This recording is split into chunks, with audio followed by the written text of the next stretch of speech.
and welcome to Enjoy the Bounty of Planning with Tonisha Taylor. So I love to plan. Is my favorite thing. It really is.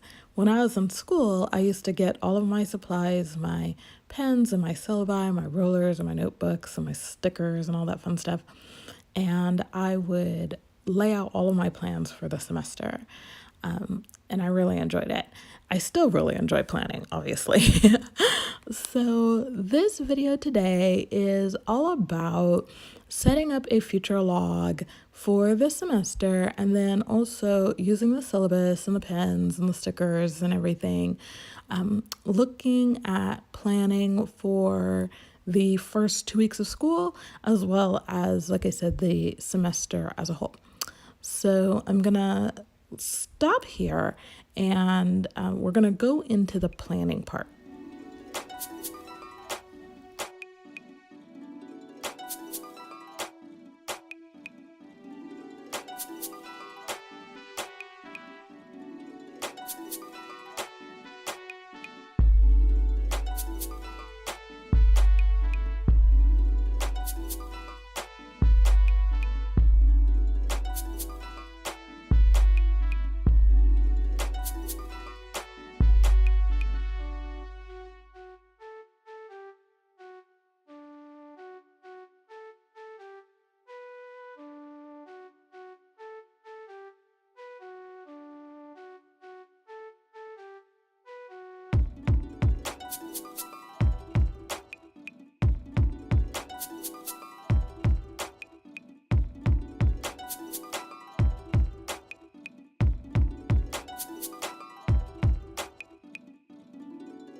Okay, so now is a good time to go ahead and say something that's kind of important.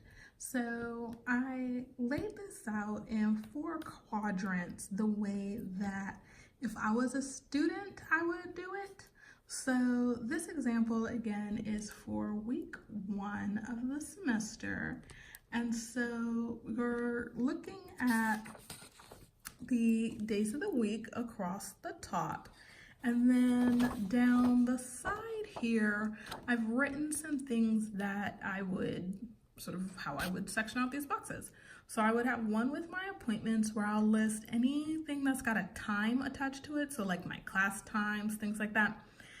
Tasks and to-dos, because as I'm always telling my students, you guys are more than just students. You have other things going on. You have personal lives, you have friends, you have family, you have laundry that needs to be done, things like that. So have a list of tasks and to-dos. When I was an undergrad, I had this kind of thing, right? And I had them written down the side because that's where the note section was in the particular calendar that I used at the time.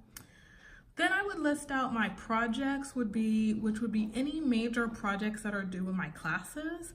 And then I would keep a separate section of notes of things that maybe, here is where I would probably give myself space to write anything that I thought was important of the day. Like if there was like something to celebrate that went well, maybe I would decorate it with stickers. It kind of depends on what was going on. That would make me what I'd want to do.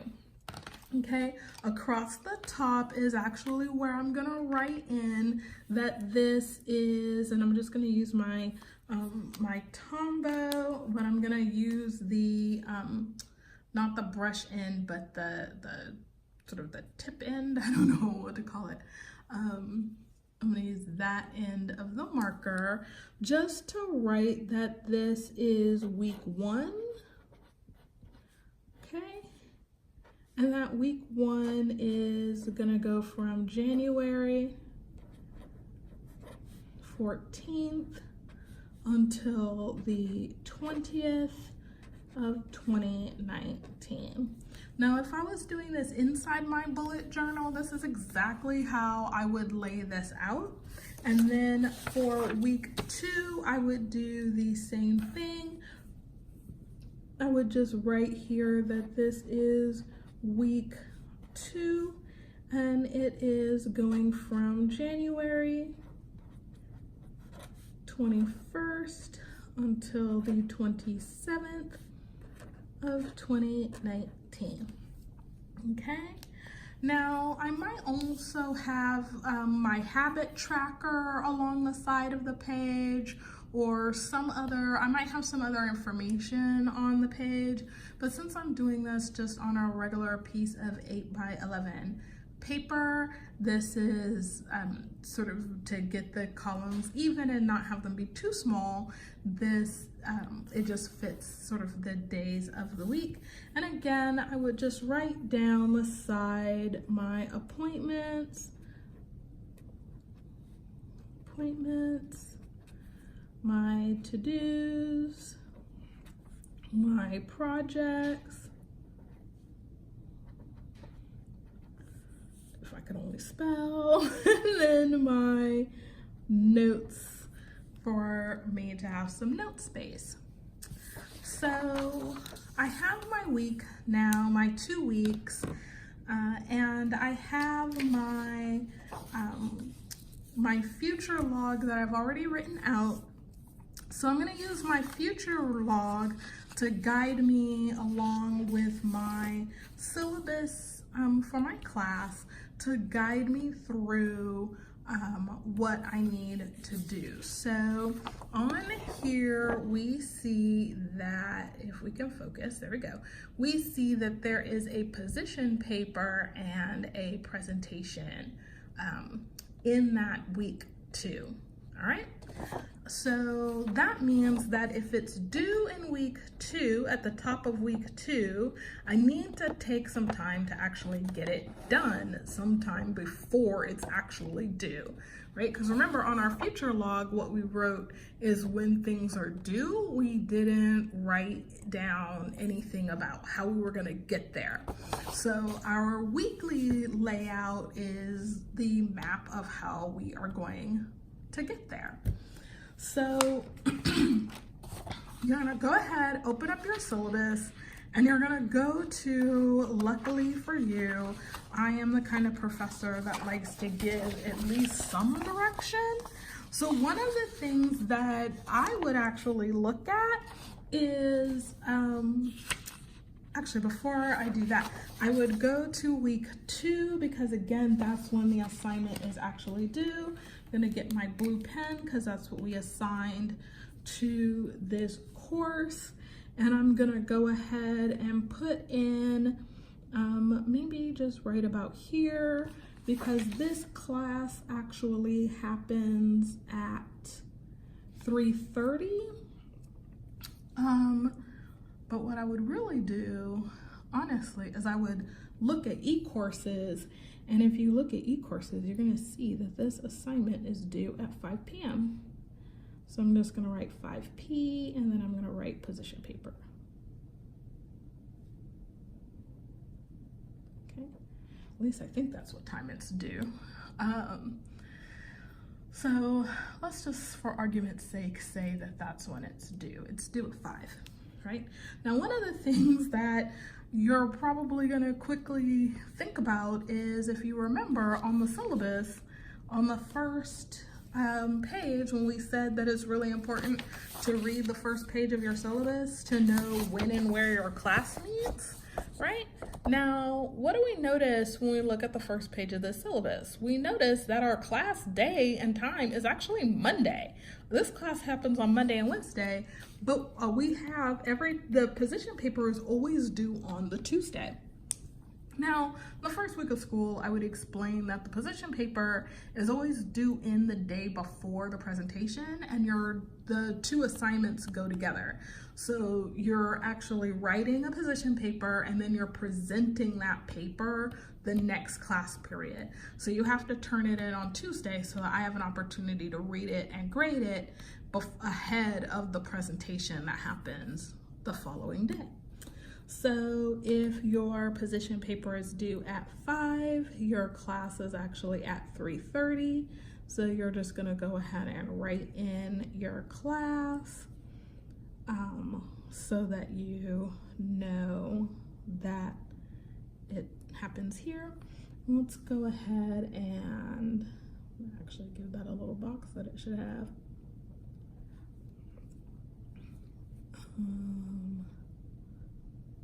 This is actually when it would be nice to have lines so that you can make sure that you're getting it in correctly. And I definitely made a mistake, but that's supposed to be the same class. So position paper here, and then we're just gonna write in presentation right below, because this class, obviously the presentation, the position paper is going to be due before class, but the presentation is going to be happening in class. And I would go ahead and highlight that so that I know that that's something really important. That's more than just a class day, right? So for this particular class, what happens is the presentation, the position paper is about whatever was read that week. So you'll notice that on this week, there are 2 essays that are assigned. And so, or I'm sorry, 3 essays that are assigned. And so your presentation paper, your position paper and your presentation are about one of these 3 readings. So if my first one is week 2, and the lecture about that reading is going to be on Monday, that doesn't give me a lot of time to work through the readings. So I'm going to work backwards from this presentation, from this paper due time, right? So the paper, according to the syllabus, is supposed to be 1 to 3 pages long, and it's supposed to cover those readings that happened during that period, that 2-week period. So because this is the very first one, you're only going to have the readings from week 1 and week 2. And there weren't any readings in week 1, there were only readings in week 2. So I'm going to flip my paper over, look at my week 1 here, right? And I'm going to go ahead and use my marker to say that this is the first day of school. Okay.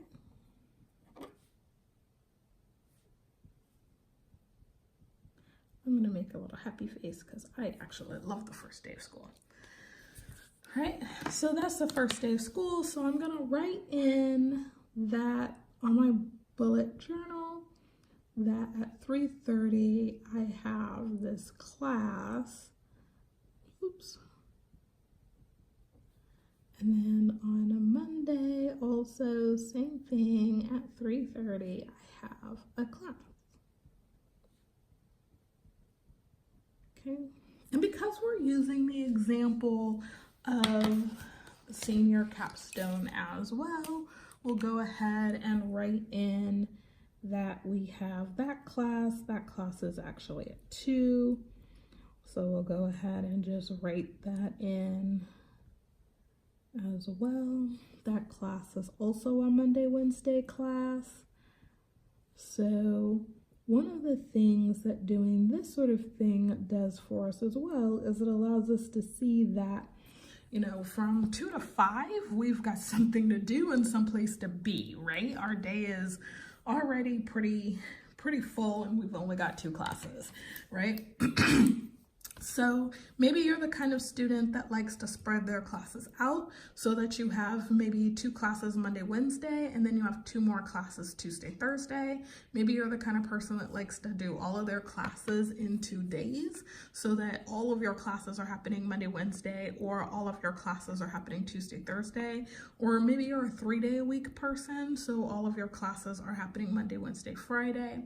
You know, however you end up taking your classes, it's always a good idea to kind of just outline them in this sort of way so that you have an idea of when you're already committed to something, right? Now, this week at my university, there is a basketball game. So let's just say that we want to be supportive. So we're gonna go to b-ball.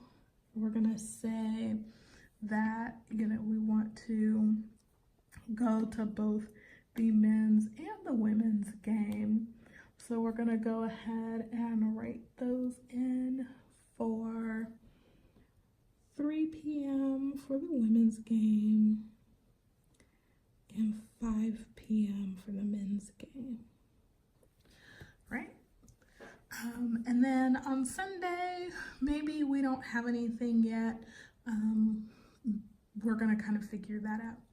So we're working from our media criticism. So we have an assignment. The first assignment is due the following week on Tuesday. So maybe since we know that we have, I know a lot of my comm majors tend to have comm classes on Monday, Wednesday, and then they have other classes for their minors or other areas on Tuesday, Thursday. So maybe you're one of those folks that actually has a 4-day-a-week list of classes.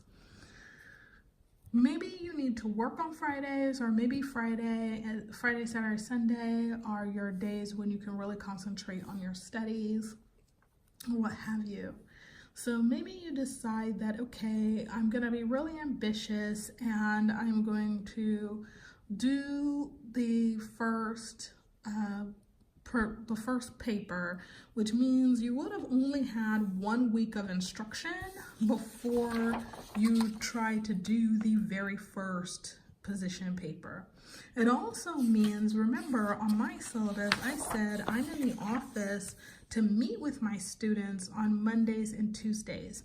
So that means that you're gonna have to, if you wanna ask questions about the paper, you're either gonna have to come, and my office hours are over by the time you come to media criticism, right? Which means you're gonna have to come talk to me on Tuesday about this assignment, or you're gonna have to come and talk to me on Monday, the day before the assignment is due, to talk to me about the assignment, right?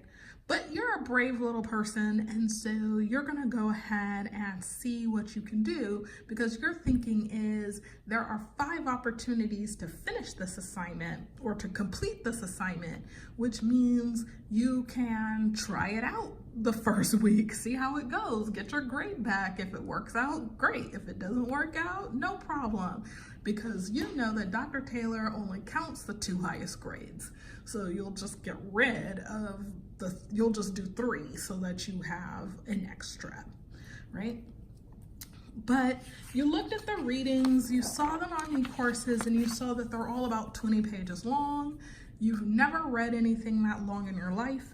So you're kind of nervous and you're thinking that this might take you a little bit to work through.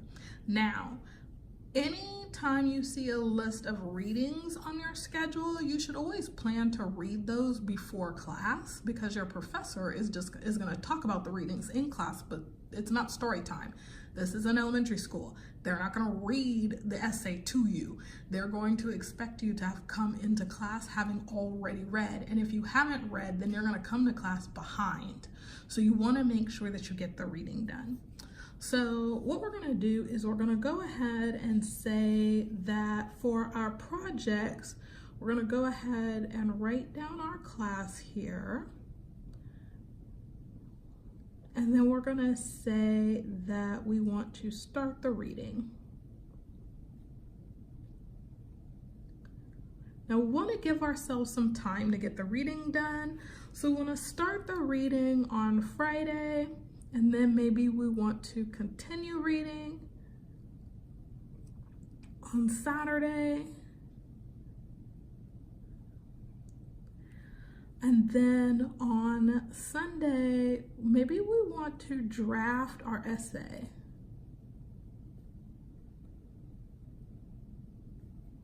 Okay, so we're gonna go ahead and we're just gonna write the class in once, and we're gonna go ahead and just highlight across that.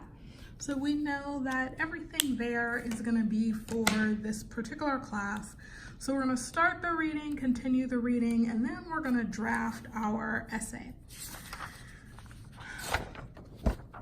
So since the essay is due on Tuesday, and we know that our professor has office hours, maybe what we wanna do is, because we don't have class during the early part of her office hours, maybe we wanna go ahead and write in that at 11:30, because maybe we have class until 11:20.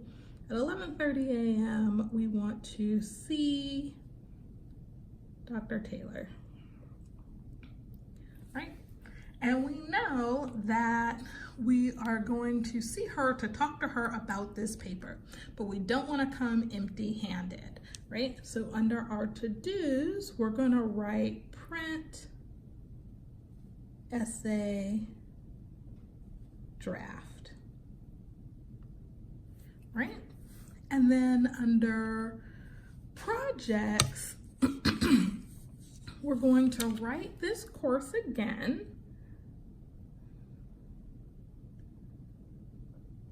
Okay. And then we are going to say continue, draft, and then we are going to do final edits, because we should never turn in a paper without doing our final edits first. And we should never, ever, ever turn in the first draft of anything. And then we're going to put submit paper, right? Because it'll make us really excited if we can submit, right? We're not gonna necessarily write the time again here, because we already wrote the time up here to say when it was due, right? But we're gonna keep going across here, because we are gonna go ahead and continue our sense of bravery, and we are going to submit, or actually, I'm sorry, we're going to do our final edits.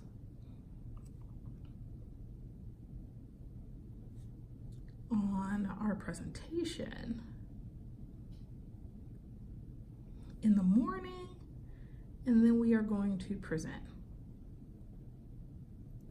Okay, which means down here we need to draft presentation. Okay, and then we're gonna do our final edits the next day before class, and then we're gonna present. Now, what we might wanna go ahead and do is up here, we're gonna say from 11:30, say we've got a break from 11:30 to 12:30, right? We're gonna do our final edits,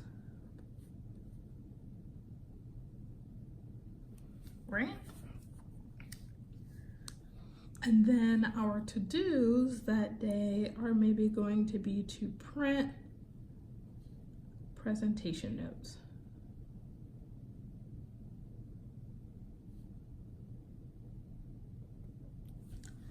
All right, so that's what we are going to do in order to lay out our assignment. So our assignment is due in week 2. We need to start working on our assignment in week 1 at no later than Friday of that week, in order to have any kind of chance of completing it for the Tuesday and Wednesday of that week. Now you'll notice that on here, your assignment is due on Tuesday. I actually said that we would do our final edits, right? And maybe that means that what we're gonna have to do is, because we know our paper is due at 5 p.m., maybe that means that in the morning when we don't have anything from 8 to 10, maybe that's an open time for us. We need to be working on our paper. So we're gonna just say work on essay. Right? So we're gonna put that on our schedule from 8 to 10 so that we don't do anything during that time, right? Now, again, this is why it's important to make sure, I'm gonna go ahead and give ourselves that little checkbox that we'll be able to complete. This is why it's important to do this kind of appointment layout, to-do layout, and project layout, right? Is because this works great if either one, we only have these 2 classes, or, you know, so if that's the first thing, or 2, if we have classes, but our classes are maybe on a Monday, Wednesday, Friday schedule, or if our classes are on a Monday through Thursday schedule, but they're clumped together so that we're taking, for example, we might be taking 4 classes, but we're taking a class at 2 o'clock, because remember we said we had a 2 o'clock class, and we had, so we had the example of senior capstone here, and we have the example here. Oops, kind of messed it up a little bit. All right, but say we're taking, you know, 2 other classes, so we're taking another class here, and we're taking another class here, right? So, and I'm just gonna say class and class, right? And so if that's what we're doing, and that's what our schedule looks like, right? And, you know, we are fortunate that just this one class that we're taking, media criticism, maybe is the only class that has something due during week 2. This would be a reason why you'd want to go ahead and say, okay, let me do, you know, let me try this. But and getting certain kinds of things, if you have the flexibility in a class to get certain things out of the way early, you want to go ahead and do that, because later on in the semester, it's going to get pretty hectic, right? So this is an example of how to use your syllabus to help you create a semester future log, and then create a weekly plan for doing your assignments using the media criticism class as our example. All right. Thank you so much for watching this video, and I look forward to sharing more with you in the future. Enjoy the bounty. Bye.